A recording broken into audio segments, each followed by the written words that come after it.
is madness.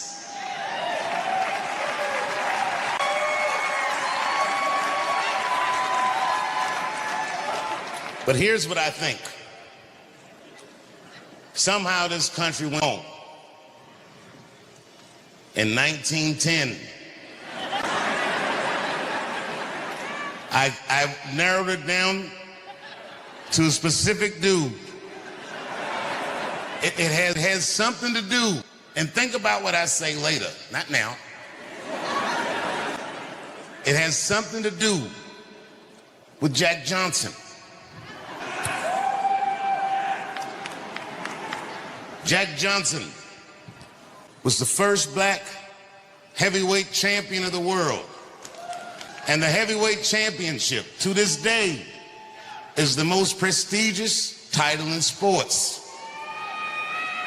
But in 1908, only white fighters had that distinction. Not because black fighters weren't good enough, but because no white fighter would give any black person the opportunity to lay their hands on them. And a guy named Tommy Burns became heavyweight champion. And Tommy Burns was an anomaly. He was Canadian. And he said, I am the heavyweight champion of the world. He's Canadian. You know how, faggy they are. He was like... He said, I am the champion of Canada. I am not the champion of white men. I am the heavyweight champion of the world. And I will defend my championship against all comers. And boy, Jack Johnson got the opportunity to fight for the heavyweight championship of the world, not from an American like he was, but from a Canadian. Now, you think that Americans would root for Jack Johnson because he was an American. No, this nigga was blacker than Wesley Snipes. Tommy Burns was at that time the shortest person to ever be heavyweight champion of the world. And Jack Johnson stepped in the ring and towered above him and he beat the fuck out of Tommy Burns in Sydney, Australia. And all the white fighters in America were like, you see what we mean? Fuck those goddamn dirty fighting monkeys. Before Tommy Burns, the heavyweight champion, had retired, it was a man named Jim Jeffries. And everyone said Jack Johnson's not the real champion. They said Jim Jeffries is a real champion. And it's a good, he's not fighting him. He'll beat your black ass, Jack Johnson. So Jack Johnson called out Jim Jeffries. It happened first in London. Jim Jeffries was in a parade in London, and Jack Johnson's black ass stepped out of the crowd. This nigga was dressed to the nines. He was very articulate. He said, I say, old boy, I sure would like to give you a wallop. And Jim Jeffries was just looking at him, what the fuck? And then Jim Jeffries was in a parade in Sydney, Australia, and Jack Johnson stepped out of the crowd again. I say, old boy, I sure do want to give you the old one, too. Jim Jeffries was looking like, how does...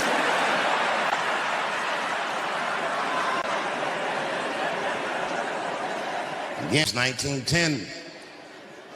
The hallmark of Jack Johnson's character was audacity. There's a story about him that's a legend that says that one night he was caught speeding down a country road south of the Mason-Dixon line. And the police pulled Jack Johnson's black ass over. You know, this was 1910. He must have been flying 13, 14 miles an hour.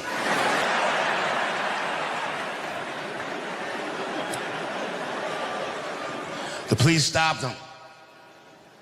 The police said, it costs $200 for a nigger to speed on our roads down here. Back then, $200 was like getting a $50,000 ticket. This nigga Jack Johnson didn't hesitate. He gave him $400 and said, I'm coming back this way.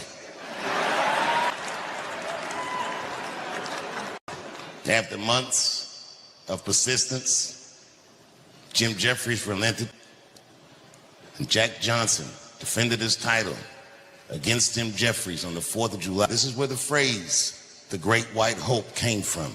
They were dying to find any white man that could put this nigga in his place. I'll tell you what, on the 4th of July, Jim Jeffries was not the guy.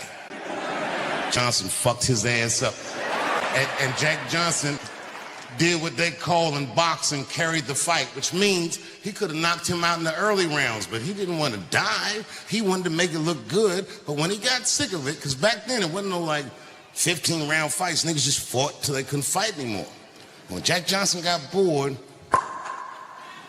put him away with a vicious right hook, and you see Jim Jeffries in the footage start fall, but then the film cuts off because they didn't want any imagery of this nigga knocking out their hope. And on July 5th, all over the United States, there were riots, white riots, where they killed many black people to make sure that the rest of these niggas knew their place. Because Jack Johnson was the first black person to physically confront the color line and win. And here's the punchline. He didn't just leave the arena with his life. Jack Johnson had a very particular proclivity.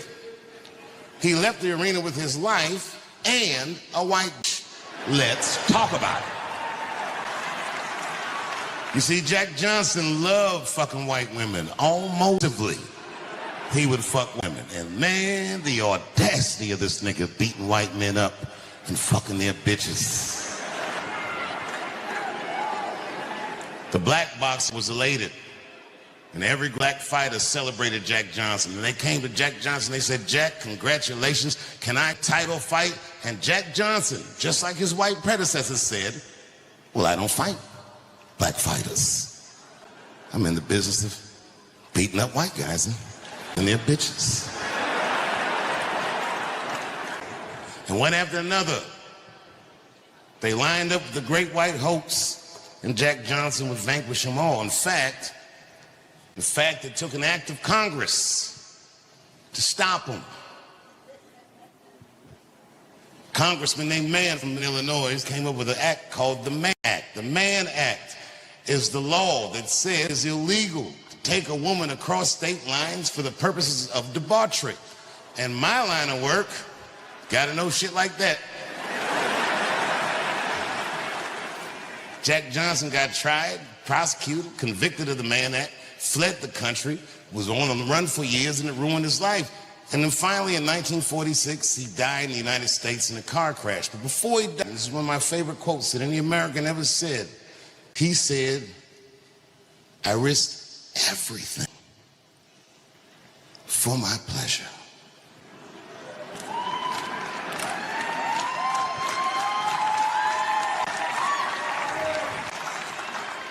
Yeah, having freedom is one thing. Not having freedom is another thing. But using freedom that you don't have takes an enormous amount of courage, no matter how selfish you are with it. And Jack Johnson is an American riddle that we've got to solve. Not too long ago, but some years ago, I was here in Washington. I was at the MGM at the National Harbor, and I wasn't performing. I was at a Stevie Wonder show, and Stevie Wonder didn't know I was there. I was on the side stage.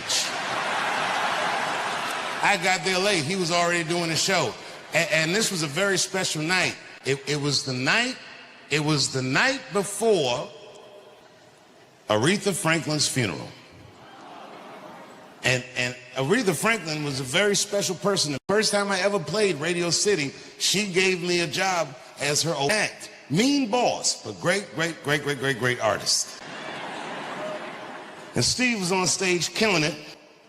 And then in the middle of his set, he had to sing a medley of all the songs that he had ever written for Aretha Franklin. Man, I got to tell you, it was a lot. Huge hits that I didn't even know he wrote.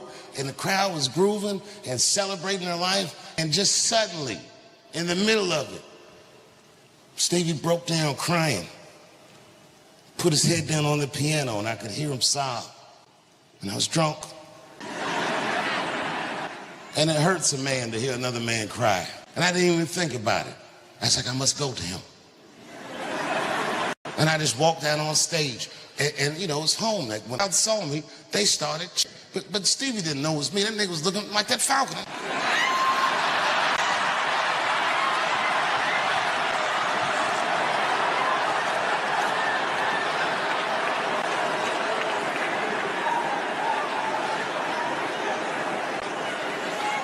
And I sat down next to him at the piano and I go, Steve, it's me. And then he smiled real big and we started cracking jokes and singing songs. And then after the show, we were backstage and he asked me, he said, what are you doing tomorrow? I said, I'm gonna fly to Detroit with you. Pay my respects, Franklin. And he said, no. That time, the senator had just passed away. The late, great John McCain had passed away. And Stevie said, I need you to do me a favor. He said, John McCain is laying in state at the Capitol. He said, I want you to go pay our respects to him.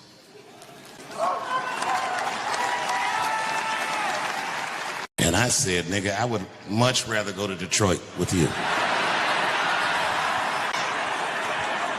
Stevie gave me that look. He just looked like this, like, he didn't even know I was all the way over here, didn't he?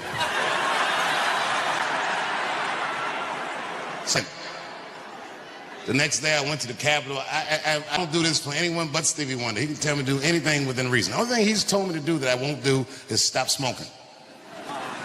That I won't do yet. But I did it. I did it in line, and then I got all the way up to Senator McCain's casket, and I was just, Stevie Wonder sent me.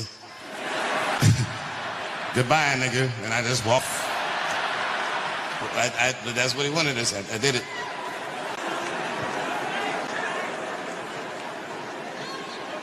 A lot of people don't know this, but people from Washington know this, who are my age. A lot of people don't know that Martin Luther King, unlike Charlie Kirk, had a harder time being remembered. That the only reason that Martin Luther King's birthday is a holiday is because the King family and Stevie Wonder lobbied very hard and very long for that holiday. People forget that what they call Black Happy Birthday, the Stevie Wonder Happy Birthday, was a protest song about making the King holiday a reality. Happy birthday to you. Happy birthday to you. Happy birthday. And it was so effective. Finally, the Senate voted on it. 99 out of 100 senators agreed to make that day a holiday. Except for one, John McCain. The guy Stevie sent me to say goodbye to. What a great man Stevie Wonder is. How much this country could learn from a man like that. John McCain, God bless him, he got himself in a pickle for that vote, but it came back to get his ass years later. He was running for president and had to run against the first nigga to ever get a party nomination. And Barack Obama got that nomination on the anniversary of Dr. King's I Have a Dream speech. And of all the votes in McCain's long career as a senator, that vote against that King holiday had never haunted him like it did at that time. So how did he counter that? I'll tell you what he did. If you remember, John McCain sponsored a bill to pardon Jack Johnson posthumously of the Mann Act. Yes, he did sponsor that bill to pardon Jack Johnson of the Mann Act. The Mann Act, precisely the law that Sean Puffy Combs was convicted of just recently. America's Unstoppable Nigger Act.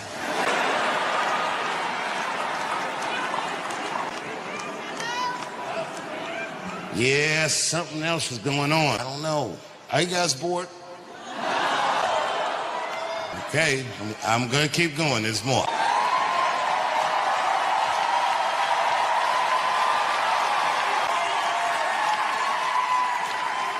Because I will shoot my final Netflix special tonight.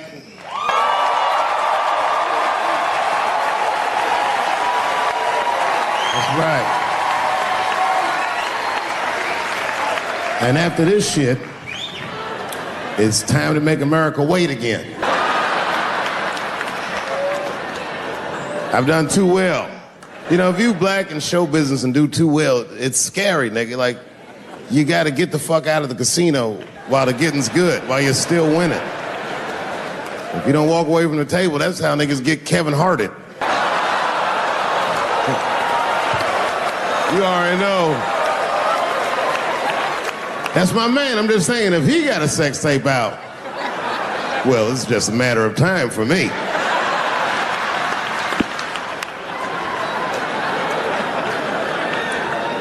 But you know why I be thinking sometimes I want to stop doing comedy?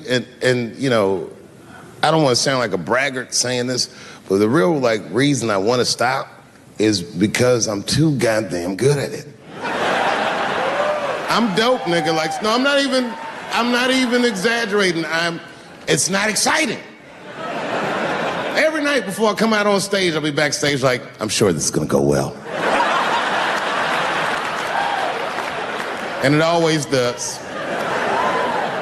I'm so good at writing jokes, and this is not even an exaggeration. I actually write jokes backwards. I will write a punchline with no particular setup in mind. I just put it on a scrap of paper, and I'll throw that scrap of paper in my fishbowl. I have a fishbowl in my house filled with random punchline.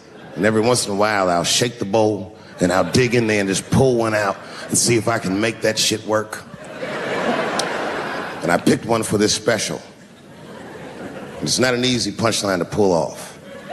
Are you ready? Yeah. Here it goes. The punchline is, so I kicked her in the pussy. I haven't finished the joke yet. I just know whatever happens in the beginning of the joke, at the end of the joke, for some reason, I'm gonna kick somebody in the pussy. And it's going to be hilarious. And you know what's weird?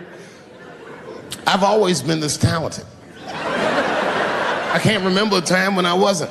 You know, when I was growing up, I was probably about 8 years old, and at the time, we were living in Silver Spring. Yeah. Yes. Common misconception about me in D.C. A lot of people think I'm from the hood. That's not true. But I never bothered to correct anybody because I wanted the streets to embrace me. As a matter of fact, I kept it up as a ruse. Like sometimes I'll hang out with rappers like Nas and them, and these motherfuckers will start talking about the projects. Yo, it was wild in the PJs, yo. And I'll be like, word, nigga, word. But I don't know. I have no idea. My parents did just well enough so that I could grow up poor around white people.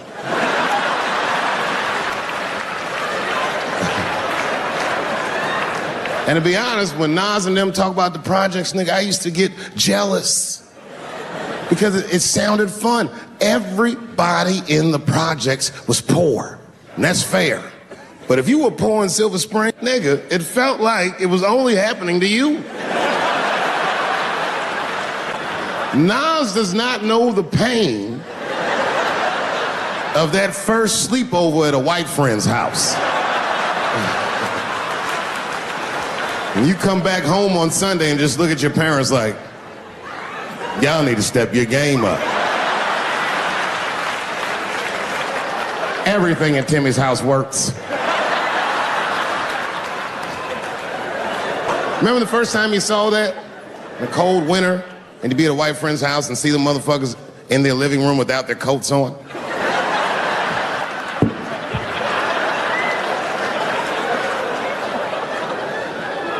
Timmy was one of my first white friends, like, in my life, man. He's a good dude, too. He moved to Silver Spring from Utah, of all places. I guess his family was affiliated with that Mormon church they got down there, and me and him used to hang out. And one day I was at his house, we were just hanging out, and Timmy says, Dave, why don't you stay for dinner tonight? I said, oh, man, I'd love to, but I can't. If I'm not home before dark, my mother will kill me.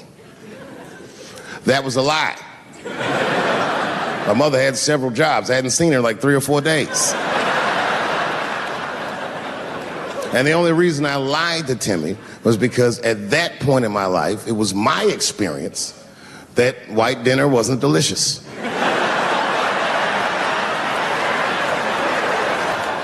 I'd rather go home and fry some bologna or some shit like that.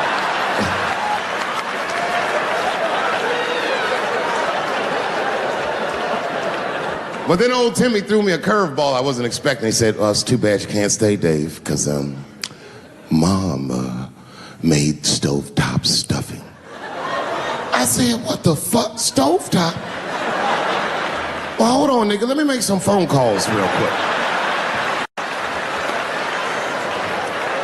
I had seen that commercial so many times, I had dreamt of getting my hands on some of that stovetop stuffing. And finally, I met a motherfucker that actually had a box of stovetop in the house. I couldn't miss this opportunity, so I pretended to call my mother. And then I came back and I said, Timmy, you're not gonna believe this great news.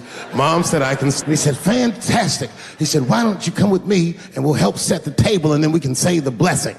I had no interest in setting this motherfucker's table or saying these crazy ass Mormon prayers. I just wanted that goddamn stuffing. So I told Timmy, I said, "You know what? I'd love to help, but let me go wash my hands first." My plan was simple. Wash my hands slowly, and by the time I'm done, the table will be set, the blessing will be said, and all that there will be left to do is eat. Went to the bathroom. I washed my hands very slowly. I must have been in there for about 10 minutes.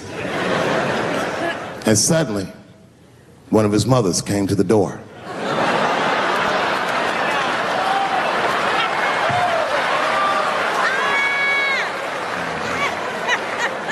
She was like, "Hi, David, right?" I said, "Yes, ma'am." She said, "Timmy tells me that you're planning on staying for dinner." I said, "I hope that's not a problem, ma'am." She says, "No, it's no problem. In fact, we'd love to have you. It's just that we weren't expecting company.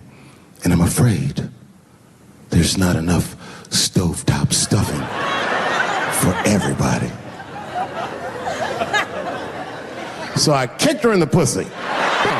Ladies and gentlemen, I told you I'm dope, nigga. I told you what I was gonna say and you still didn't see it coming. And that's why I make the big bucks.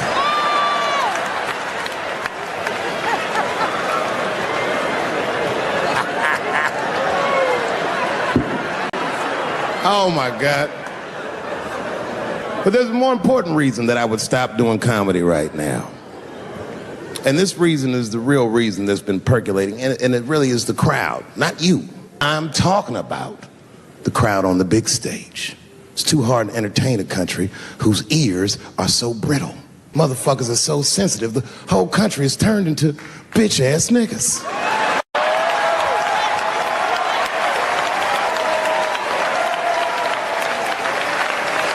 Everything you say upsets somebody. You know, I can remember when it all started. It was when I was doing Chappelle show. When I was doing Chappelle show,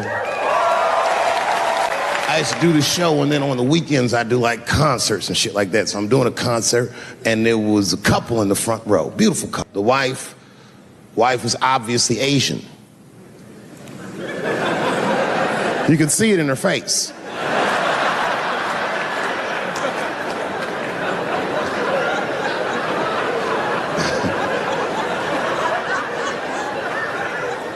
The husband, this motherfucker was mysterious, to say the least. Couldn't quite pinpoint where he was from. Caramel-colored fella, very nice hair, but he could have been from anywhere. Bangladesh, Mexico. I can't guess with a nigga like this. All I knew for sure about this guy is that his wife was a bitch. I could see that in her face, too. No, he was laughing and having a good time, and she was scowling at me at a goddamn comedy show. I couldn't figure it out. And then I realized at some point that she was pregnant, and I was smoking on stage. I said, "Oh my God, that's probably why she's mad." So I started to put my cigarette out, but then she hit me with one of them fake non-smoker calls. So I just kept smoking. I thought to myself, bitch, that babe will be fine, relax. And I tried to break the tension. I just asked her. That's all I said. I go, "Hey, where are you guys from anyway?" And I could tell that she was on to me. She goes, very condescendingly, she says, "I'm from California. If you're asking my ethnicity, I am Chinese. And her husband was just cool about the shit. He was like, I'm Mexican, bro. I said, well, I'm sorry if I offended you by asking, but you're a very beautiful couple. And miss, there's no question that you're gonna give birth to the hardest working baby this world has ever seen.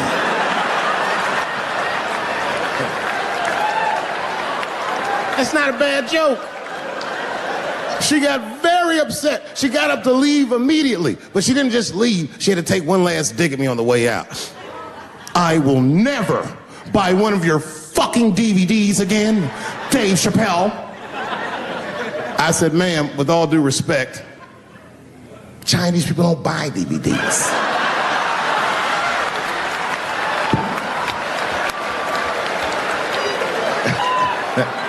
And the crowd went crazy. We were all laughing, having a good time. I didn't even think anything of it. And then just 3 days later, this lady sends a fucking letter to my promoter telling him not to book me for shows anymore because I was, quote, racist, and I'm quoting her, insensitive to the nature of my interracial marriage. I was like, word, bitch, I was. If she had just done a little bit of research, she would know that I myself am in an interracial marriage. That's right. In fact, my wife is Asian too. Surprise, bitch, I'll see you on Thanksgiving.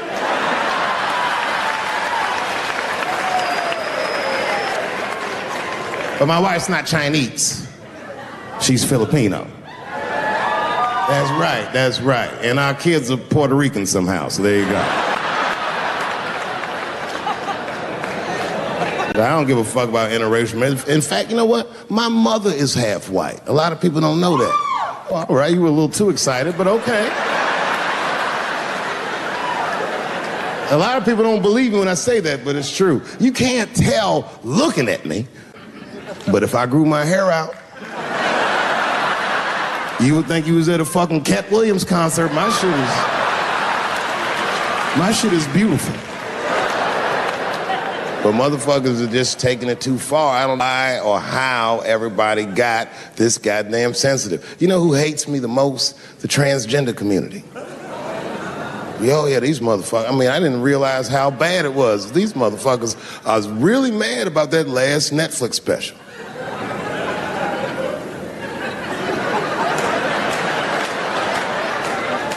It's tough, man. I don't know what to do about it because I like them.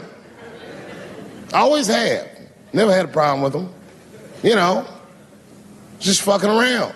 As a matter of fact, I think I make fun of everybody. And I mean, as a group of people, they have to admit it's kind of fucking hilarious, man. I'm sorry, bro. It's like, I've never seen somebody in such a hilarious predicament not have a sense of humor about it. They're born feeling like there's something other than they're born as, and that's kind of funny, you know? I mean, it's funny if it's not happening to you.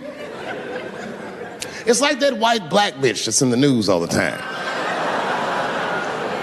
Rachel Dolezal. She always says that. She's a white woman, but then she dressed up like a nigga and shot her way up to the very top of blackness.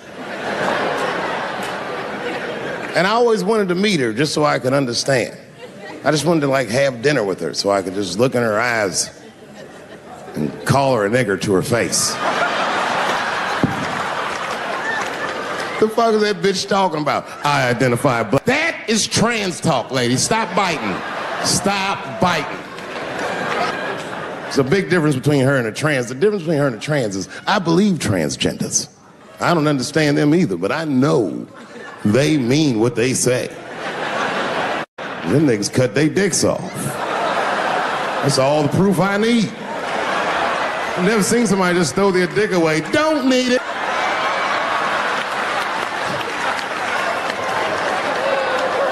I don't understand, but I believe you and I support your decision, motherfucker. But how far is Rachel willing to go? What is Rachel willing to do so that we blacks can believe that she believes she's actually one of us? Bitch, are you willing to put a lien on your house so that you can invest in a mixtape that probably won't work out?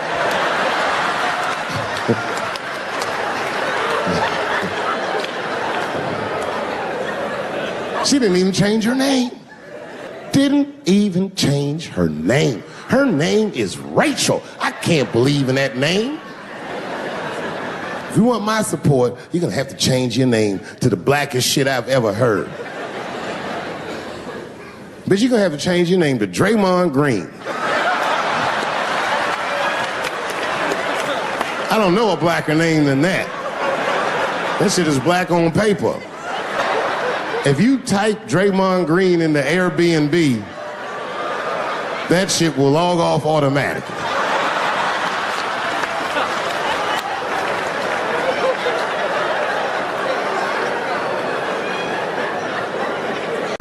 You get mad, bro. People get mad about everything I say. I was doing a show. I was in Portland, Oregon. And I was checked in a hotel under the name Charles Edward Cheese.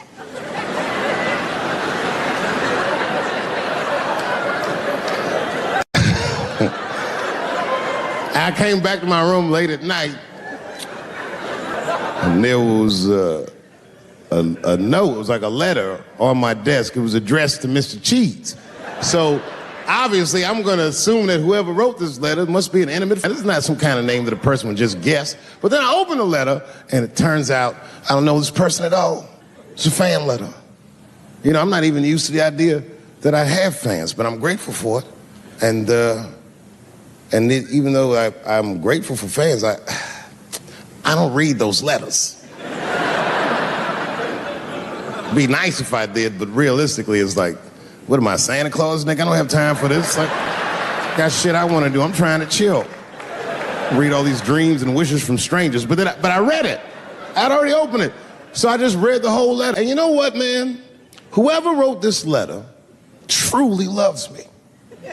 I mean, they were really fucking nice in the letter. And then they described to me what it was like to come to the show, how excited they were, how much fun they were having. And then they said that when I got to my jokes about transgenders, that they were, quote, devastated. Because it turns out that whoever wrote the letter was transgender. Now, I'm going to be real for a second. As a policy, you got to understand, I never feel bad about anything I say up here.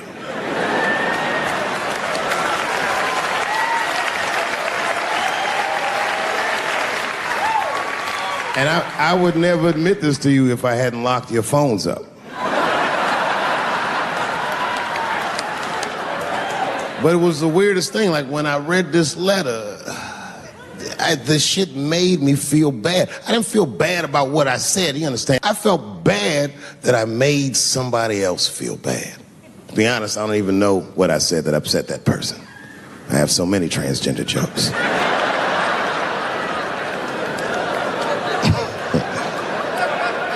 But I feel like it was probably this joke I'm about to tell you right now. And it's not even that bad of a joke. It's a true joke. I mean, it's not true, but I had read in the paper that Caitlyn Jenner was contemplating posing nude in an upcoming issue of Sports Illustrated. And I know it's not politically correct to say these things, so I just figured, fuck it, I'll say it for everybody else. Yuck.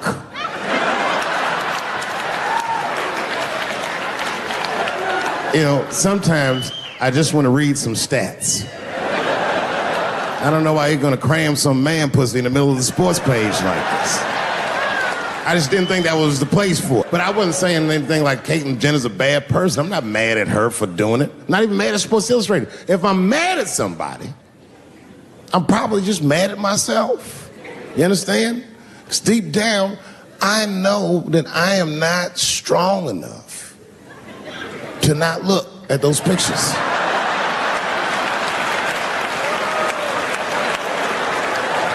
And I don't think I'm ready to see what she's trying to show me. So Caitlin, goddamn it, if you go through with this thing, bitch, you better go hard or go home. I want you to go all the way. Hustler style. Do you know what hustler style means, miss? That means spread the lips.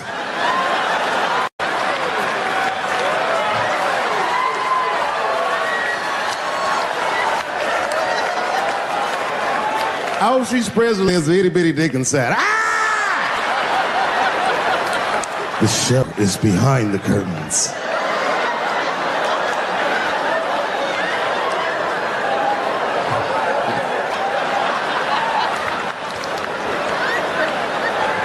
What I said that upset that person.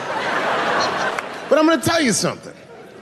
When I read that letter, and the moments after I read it, I did something that many black men in America do not have the time or the money to do. I thought about how I felt. I asked myself a very basic question that I don't think I ever directly contemplated. I said, man, Dave, if you're writing all these jokes, do you have a problem with transgender people? And the answer is absolutely not. The fuck do you guys think I am? I don't understand all the choices that people make. But I do understand that life is hard and that those types of choices do not disqualify you from a life with dignity and happiness and safety in it.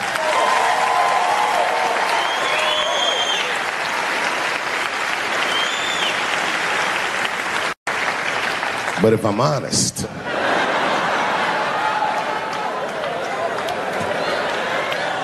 my problem has never been with transgender people. My problem has always been with the dialogue about transgender people. I just feel like these things should not be discussed in front of the blacks. It's fucking insulting, all this talk about how these people feel inside. Since when has America given a fuck how any of us feel inside?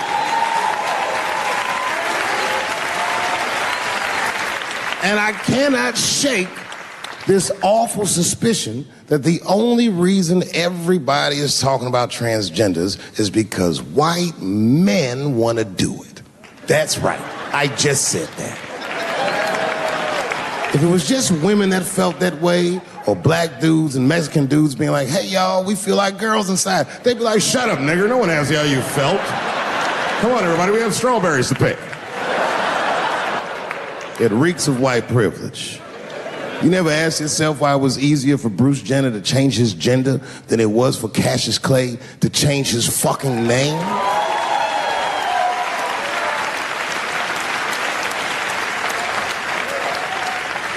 And if I were to be brutally honest, the only reason I ever been mad at the transgender community is because I was at a club in LA and danced with one of these niggas for 6 songs straight. I had no idea. And then the lights came up and I saw them. I said, oh no! And everybody was laughing at me. Hi, world star. I said, why didn't you say anything? And then I heard that sultry voice. I didn't say anything, Dave Chappelle, because I was having a wonderful time.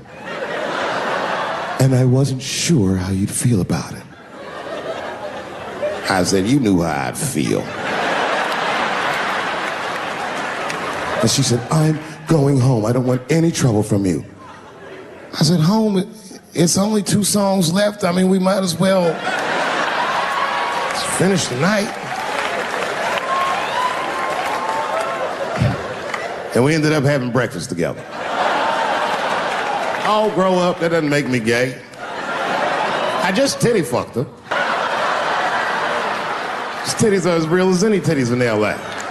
It's 2 o'clock in the morning. I was just borrowing a little friction from a stranger. Whoops.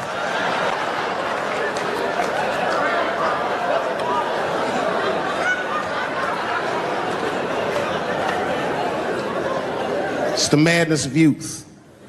It's types of mistakes that a man makes when he's young. I wouldn't even know that it's necessarily a mistake. It was a wild night out. But I don't do it like that anymore. I'm old. I'm 44 now. Dang. It's the first time in my life I've ever started to physically feel my age. It's tough, man. You know how I know I'm getting old? This is embarrassing, but I was in my hotel room. I'm not gonna lie, I was jerking off, and I was really sweating it out. And this is when I knew I was old. I just gave up in the middle, nothing even happened.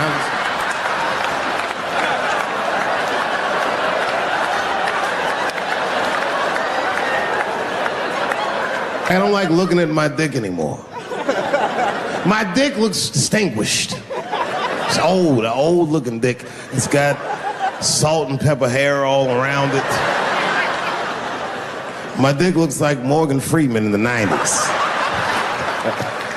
Without the dots. My dick narrating. Dave pulled me out and started jerking me around and jerking me around. But not with the same vigor as when he was young. He and I both knew nothing was coming out.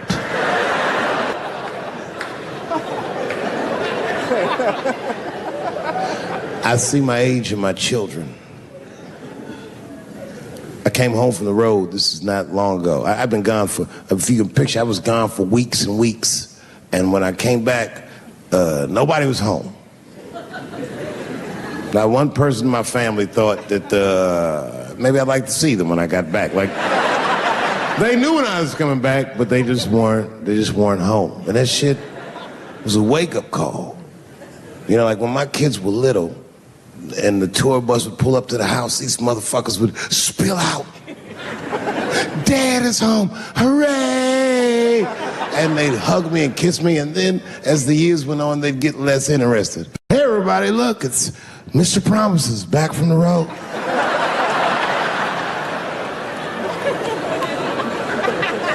But empty house, that's some cold shit. And I went into my oldest son's room. I was like, hello, hello. He was gone.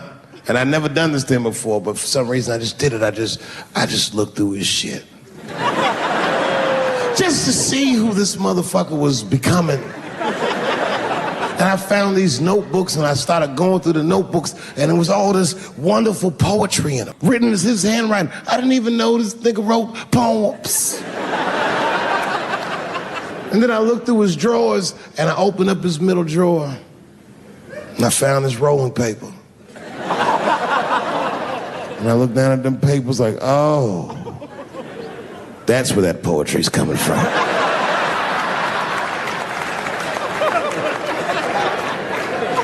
And that shit broke my heart. I mean, I smoked weed, but I mourned my son's innocence. And I cried a little bit. And I took his papers upstairs to my room. Rolled some weed that I'd hid from the family. And I got really high. And then I got paranoid, so I put his papers back how I found them. So he wouldn't know what I was up to. This nigga won't even know that happened until he sees the special.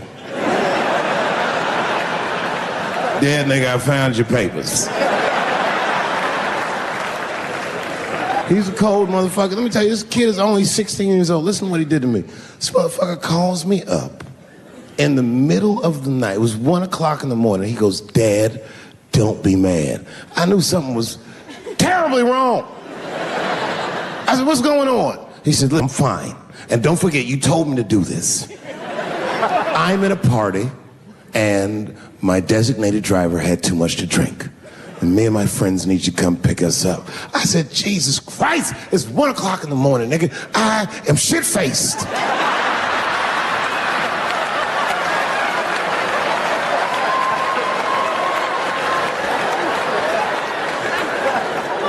But I figured, fuck, it's better me than some kid. I might as well roll the dice and go pick my nigga up. I said, all right, I'm coming to get you. Just give me the address and I'll be right there. And then he gave me the address, and I was shocked. I said, son, you are not going to believe this, but I'm at the same party, nigga.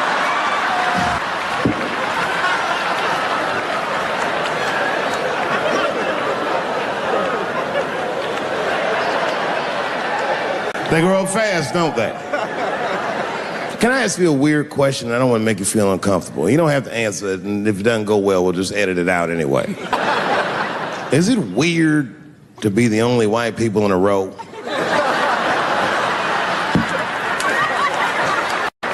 Is it weird? I mean, you can be honest. Does it feel strange? Are you worried at all? Give me your money, motherfucker. I'm just fucking around. I was gonna say. I got ice in his veins. He didn't even buckle. You know, like many black men my age, the first time I voted was 8 years ago. Right. I saw Obama on TV. I said, oh, I'm voting for this nigga. I remember the day I voted for Obama. I voted in Ohio, and my vote matters in Ohio. Ohio is a battleground state, but when I pulled up to the polls, all the soldiers were in line. There were so many black people in that goddamn line, I didn't even know it was a polls. I thought it was a check cashing place.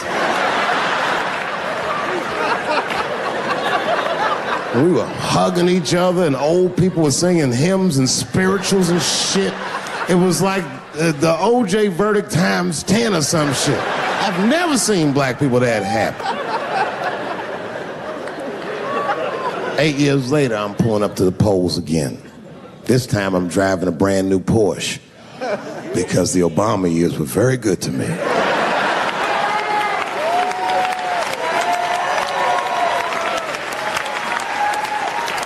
I was early voting, and when I parked my car, I figured out something that it would take the rest of the country another week to figure out.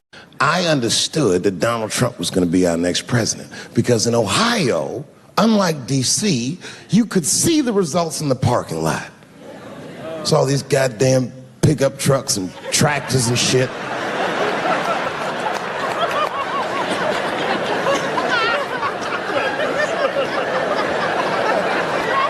And then I walked up and I saw a long, long line of dusty white people.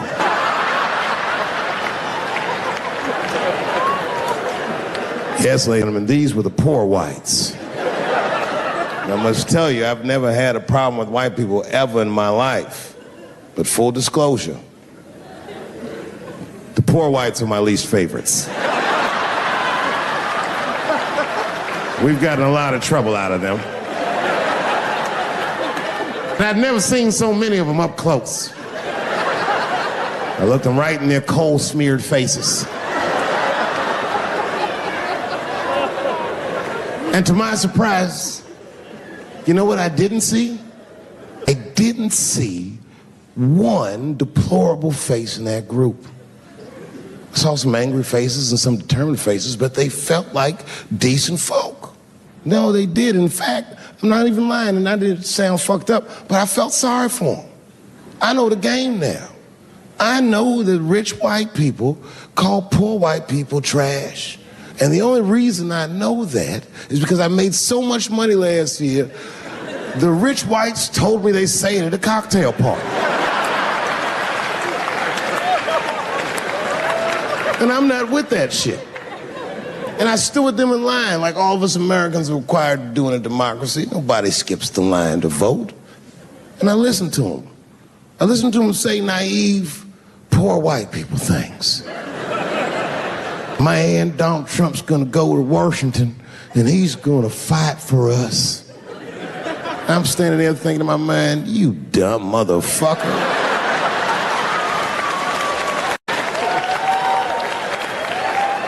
You are poor. He's fighting for me.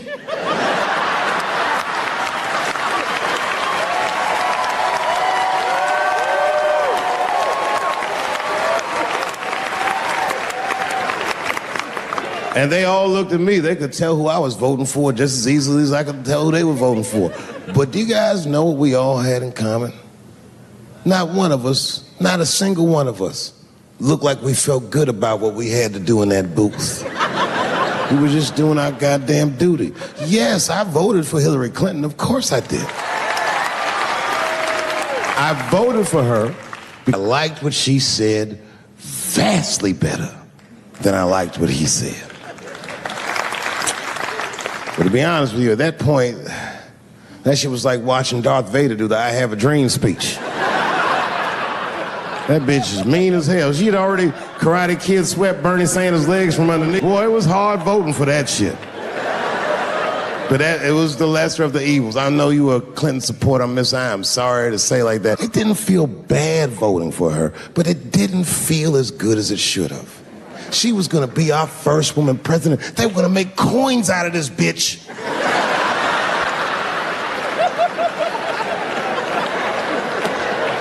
And somehow she just missed the dunk. Of course she should have beat him. Of course she should have beat him. You know what voting for her felt like? It was bittersweet. It felt like I was lucky enough to eat Halle Berry's pussy. And whilst I was doing so, she fucking farted in my face, man.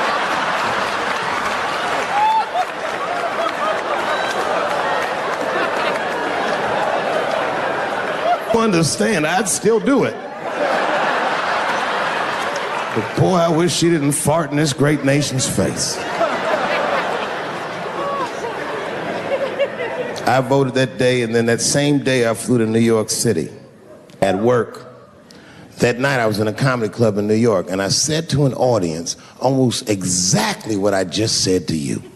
And I didn't know that there was a journalist in the room. And this journalist wrote an article. The headline of the article said, Dave Chappelle is an avid Donald Trump supporter. Yeah, I had no idea the paper said that. And you know how I found out? My wife called me from Ohio the next morning in a goddamn panic. David, what the fuck is going on in New York? I said, I'm being good, but what have you heard?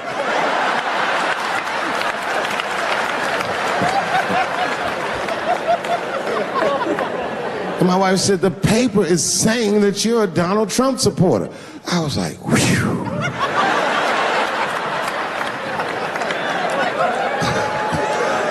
I said, don't worry about that shit, baby. Nobody in their right mind would believe that. And she said, no, David, people believe it. And then she started reading the comments to me. Oh, they were terrible. All these black people calling me all kinds of Uncle Toms and shit. I should tell you, buddy, this is a very serious allegation from one black to another. I was incensed. Uncle Tom? How am I Uncle Tom, nigga? You the one that reads The Observer? Anyway, all this shit goes down, and Saturday night rolls around, and now Trump is the president, and I'm hosting Saturday Night Live.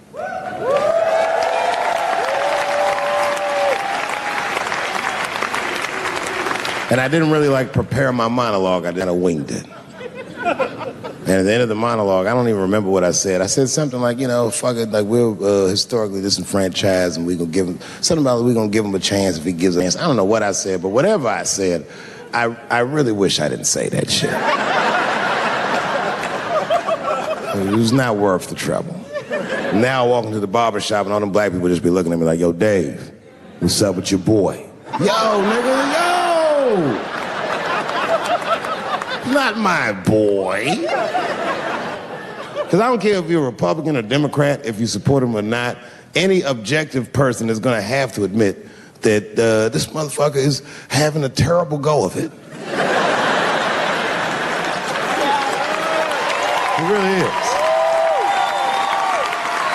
We've had presidents before that have done bad jobs, but this shit is worse than a bad job.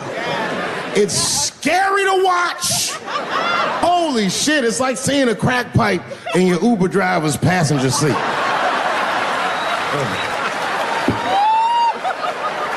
The fuck is wrong with this guy? Yo, he is lunching, nigga. I I watched Donald Trump in a press conference, and this motherfucker had all the media gathered, and this nigga literally asked the media to their face to stop finding shit out. I was like, yo, this motherfucker is bugging. And then, I'm not even making this up, his lips started sweating. His lips.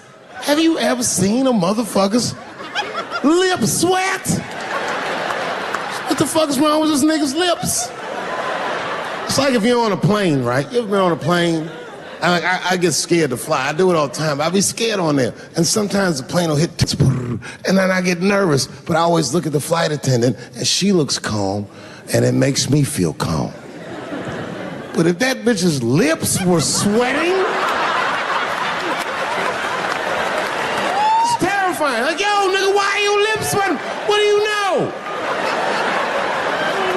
And then, I'm not even making this shit up. This motherfucker grabbed the podium, he goes, you don't know how scary the things I read in my briefings are. And I was like, holy shit, man, you ain't supposed to tell us that, bro. That's bad leadership. Even as a parent, you think I'm gonna sit my kids down? Hey, little man, come here real quick. I just wanna holler at you for a second. Yo, I'm 3 months behind on the rent, nigga, and I am worried. Very worried. Go to school and have a productive day, nigga. I was just thinking out loud, getting some shit off my chest. I'm like, what the fuck are you doing, bro? This is bad, man. Jesus Christ. All this motherfucker's ideas sound like high people ideas. Like he doesn't think these things through before he tells us. He just tells us what he's thinking as soon as it occurs to him. This shit sounds nuts. I'm gonna go to China and I'm gonna get those jobs from China and bring them back here to America. For what, nigga? So iPhones can be $9,000? Leave that job in China where it belongs. None of us want to work that hard. What the fuck is he thinking? I want to wear Nikes. I don't want to make them shits. What the fuck are you doing? Stop trying to give us Chinese jobs. I am going to bring back coal. Coal? I'm not even exaggerating. I have never in my life even seen a fucking lump of coal. I honestly don't even know what coal is for. If you're gonna have motherfuckers digging around in the dirt looking for shit, find me some truffles, nigga. That's what I'm about. And these truffle prices are getting out of control. If it gets any worse, I'm gonna be back down to regular butter like everybody else. Terrible, terrible job. This motherfucker hit North Korea with rap battle threats. Fire and fury, like, yo! Yo, what are you doing? It's fucking Korea, man. Kim Jong-un is a scary motherfucker. He might be as crazy as Trump. Some scary shit. And if you one of them naive motherfuckers that think a war with Korea is gonna be easy, then you don't play Call of Duty at 3 a.m. like I do. Because that's when the Koreans play. Fucking 8-year-old Korean kid took out my whole goddamn platoon last night.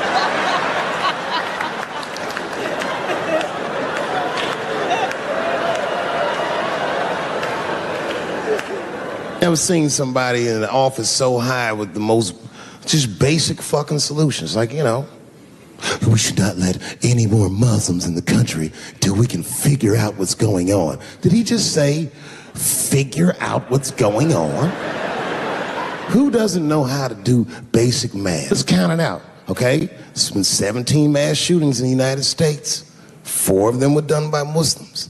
None of those 4 Muslims were from any of the 7 countries in your stupid ass original band.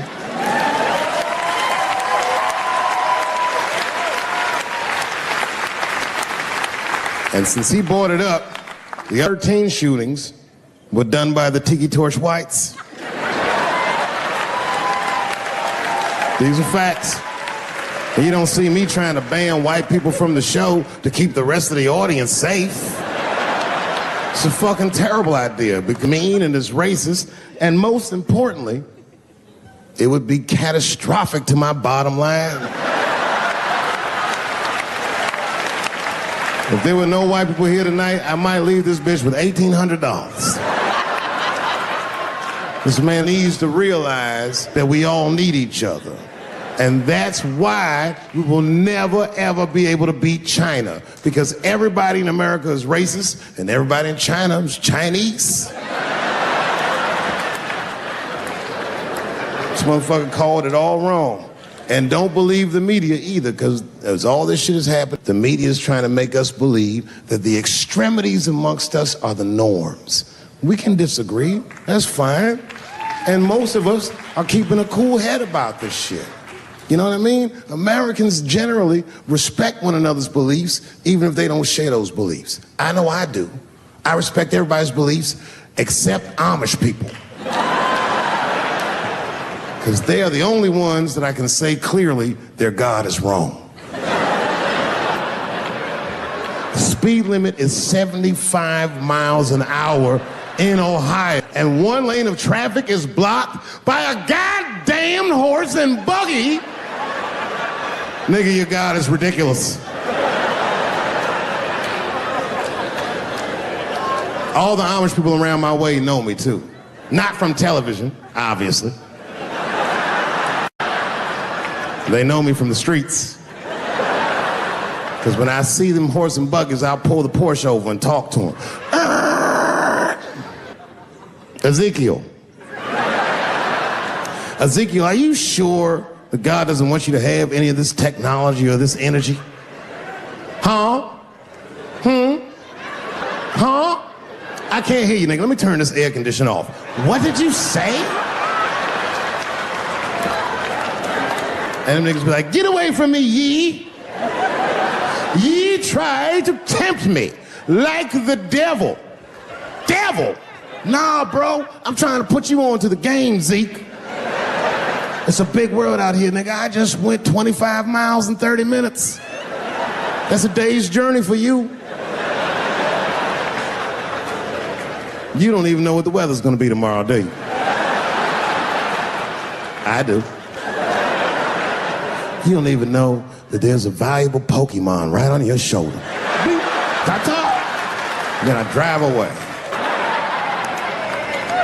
Huh? Oh, my vape pen? You want to hit my vape pen? Oh, sorry, nigga. I'm trying not to get herpes. My bad.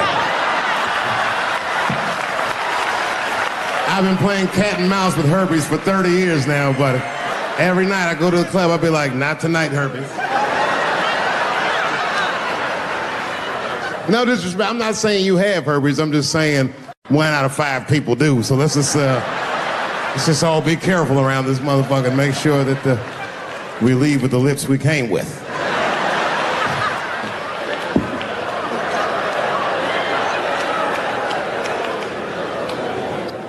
Sometimes I think that the media is hard on Trump. Because I'll see shit that they get on him about that doesn't seem bad to me. I mean, nigga got on Trump about not staying in the White House enough. Who gives a fuck? This motherfucker was rich. Used to shit in a gold toilet. It's true. I don't know if you've ever been to the White House. It looks like a very nice place to work, but I wouldn't want to live in that Scooby-Doo ass house either. That shit's terrifying looking.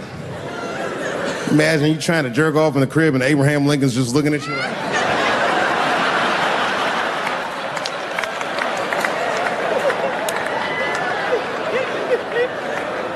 Shit, Bush didn't stay either. He was rich too. He was like, fuck that, I'm going to my ranch in Texas. Obama was the first motherfucker to move into the White House like, this is a nice place. Look at this rug.